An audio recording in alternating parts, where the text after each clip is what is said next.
Another click, another lesson to learn. Aralin natin ngayon si letter X. Ang tunog niya ay X, X, X. So, ano itsura ni letter X? Ganyan. Ang ganyan ang kanyang itsura. So, tunog niya ay X, X, X. Paano ang itsura ng bibig pag tayo ay nagsasabi ng X, X, X sa tunog ni letter X? Makita niyo sa larawan, ganyan ang kanyang itsura. So, let's read. Box reads X, X, X. X reads X, X, X.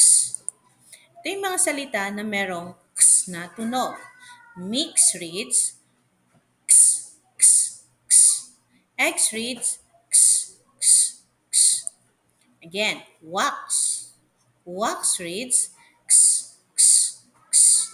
X reads X, X, X.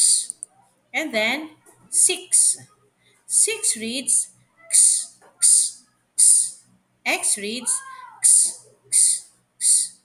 Anong spelling ni letter X? Ganyan ang kanyang tsura, ganyan din ang spelling niya. So how do we write letter X? Start by making a diagonal line from the top left to the bottom right. Then hop back to the top right and draw another diagonal line down to the bottom left. Ganyan ang uppercase na letter X.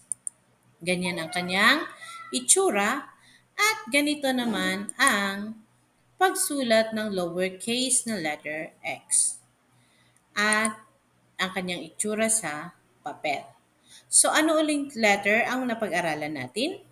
Letter X. Very good. At ang kanyang tunog ay X.